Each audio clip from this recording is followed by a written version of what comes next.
ብዬን ወስላቸው እኛ ጋማ በጣም የሚገርም ሀዘን አጋጥሞን ነበረ ባለፈው አመት ብለው የእነሱን ሀዘን ሲነግሯት እሷ ራሷ ማልቀስ ትጀምራለች። ከዛ እነሱን እያጽናናች በተለይ እነሱም ልጅ ስለነበር የሞተባቸው ከቤተሰቡ ጋር ተግባብታ 1-3 ቀን አድራ እነሱን ይባስ አጽናንታ ትወጣለች። በዚህ መንገድ ወደ 20-30 ቤት ስትዞር ሀዘን የሌለበት ቤት የመሰላትን ቤት እያንኳኳች ሀብታሞች ቤት ደስተኛ የመሰሏትን ሰዎች ሁሉ ሰላም ሰላም እንደምናችሁ ወደ አድማጮቼ ሰላምታዬን አቀርባለሁ። ይህን ቪዲዮ የምትሰሙ አቢጊያሎች እና እንግዲህ አሁን የምሰሙት ዶክተር ምህረት ነው።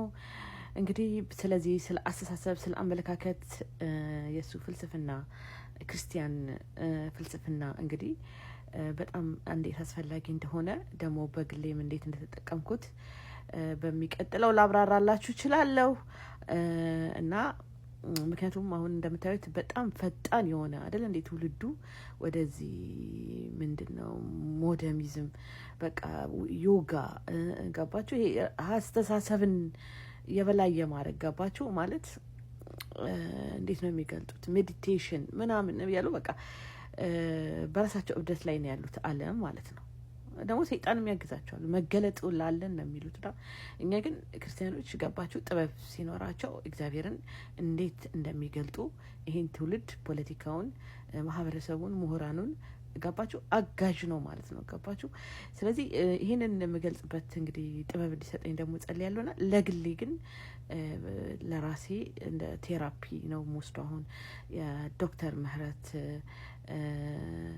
መልክቶችን በቃ ብዙ አመለካከቶቼን እያስተካከለልኝ አስተሳሰቦቼ ገባችሁ ያው በአስተሳሰብ ላይም ስለሆነ የሚሰራው እና አመሰግነዋለሁ። አሁንም ሌሎቻችሁንም መንፈሳዊ ታጋዮች የሚጸልዩልንን እና እግዚአብሔር እንግዲህ በሁሉ እንዴት እንደሚሰራ ማወቅ አለብን ብዬ ነው እና በተለይ ዛሬ እንግዲህ ሰሞኑን እንግዲህ አስተሳሰቤ የሚገርማችሁ ስለ ኢትዮጵያ ነው። እንግዲህ ብዙ ጊዜ እኔ እንደምጥ የሚገርማችሁ በቃ ማለት እግዚአብሔር ባርኮኛል በሰላም ነው የምኖረው ግን በቃ ኢትዮጵያ ሳስብ በጣም ጥሩ ስሜት አይሰማኝም እና እንግዲህ ምናልባት ከዛ ማህበረሰብ ስላደግኩኝ እና ኢትዮጵያ ወደ ሰላም የምትመጣው እንዴት ነው የሚለው አንደኛው ቁልፍ ሀሳብ እኔ ሎንግ ታይም መለስ ዜናዊም ያለ ነው ማስብ የነበረው ቤተሰቦቼም በብዛት የህግ ተማሪ ናቸው እና ብዙ በዛ ውስጥም የነበሩ ናቸውና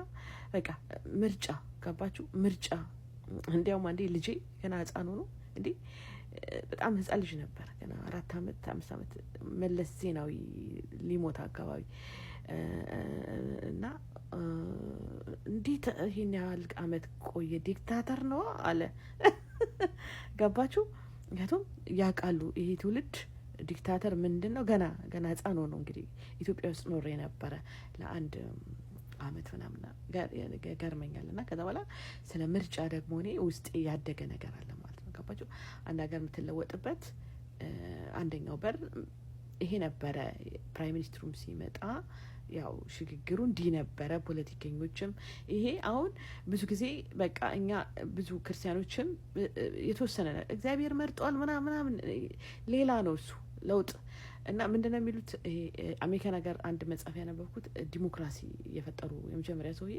ልክ እንደ እግዚአብሔር ስጦታ ማለት ምክንያቱም በዲሞክራሲ ውስጥ እግዚአብሔር ፍትህ ያለው ነገር ይወጣል ገባችሁ ሰው ልጆች ብዙ ነገር አለ እና እንግዲህ እኔ በጣም ምርጫው ወደፊት የሚቀጥለው ምርጫ ፌር እና ፍሪ እንዲሆን ምክንያቱም አሁንም ጉልበተኛ መንግስት አሁንም ከመጣ ያው ነው ማለት ነው ገባችሁ እርግማኑም ግን አስቦ ፕራይም ሚኒስትሩም ከዚህ የበለጠ ለኢትዮጵያ የሚያደርጉላት ነገር የለም የሚችሉትን ሰርተዋል ብዙ ነገር እንግዲህ ያለፈው ሁሉ በጎንም መልካሙንም ለሚቀረው ይጻፋል ማለት ነው ግን ጦርነት እንዲቆም ማሰብ የሰው ልጅ ሀሳብ ነው አይደል እንዴ ግድያ መገዳደል ምክንያቱ ምንድነው እና ስለዚህ እግዚአብሔር ጣልቃ እንዲገባ በተለይ እኚህ ሰው ባለቤታቸው መዝሙር የምትዘምር ናት ክርስቲያን ናት እሳቸው እንግዲህ አዶን ነው ግን ሁልጊዜ ክርስቲያን መሆናችን የሚያሳፍር ነገር አይደለም ስንገልጠው ነው አቅም አለው ኃይል አለው ምክንያቱም እውነተኛ ምስክሮች ሆነን ማለት ነው እና እግዚአብሔር ይመስገን። ስለዚህ የኔ ሀሳብ ምድራችን ምርጫ ፌርና ፍሪ ህዝብ የመረጠው መንግስት ቢመጣ በቃ የቻለውን እየሰራ አንዴ የሚሆን ነገር የለም። ይህን በለጽጋለን ምናምን ይሄ ያበዱ ሰዎች አስተሳሰብ ነው አንደኛ ችግር ውስጥ ያመጣን፣ እምነታችንን የሚያሰደበው። ዲሞክራሲን ግን የፈጠሩ ክርስቲያኖች ናቸው። ጤነኛ ማህበረሰብ የፈጠሩ ክርስቲያኖች ናቸው። ጤነኛ አስተሳሰብ ማሰብ ከቻለን ጤነኛ ማህበረሰብ ማምረት እንችላለን ማለት ነው። ስለዚህ ምርጫው ላይ ታጋይ እንድንሆን በጸሎት እኔ የጸሎት ግሩፕ ነበር። አይገርማችሁም? አሜሪካን ሀገር እኔ የነበርኩበት አካባቢ የጸሎት ህብረት ውስጥ ስለ ምርጫ ነው ብዙ ጊዜ የሚጸለየው።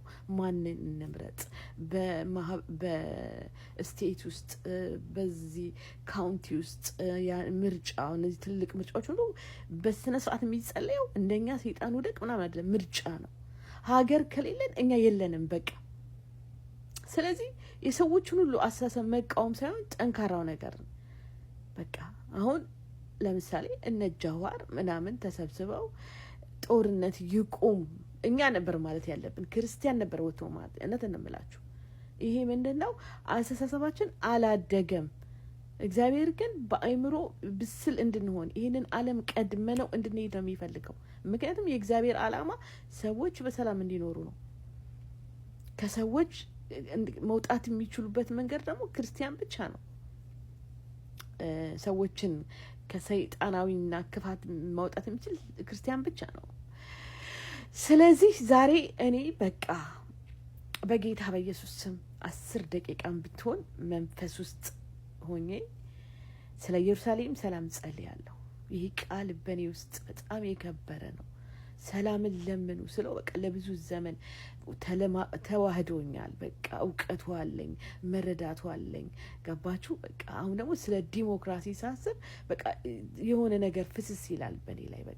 በቃ ምርጫ ፌር ቢሆን የሆነ ውስጤ ያካበትኩት ነገር አለ እና እግዚአብሔር ይባረክ በጌታ በኢየሱስ በቃ ንጉሱን ወደ ወደደው ይወስደዋል፣ ወደ ዲሞክራሲ ምርጫውን ወደ ማስተካከል ደግሞ እግዚአብሔር ህዝብ የመረጠው መንግስት በቃ ሀገርን የሚመሩ ሰዎች እንዲሰጠን እግዚአብሔር መጸለይ ያለብን።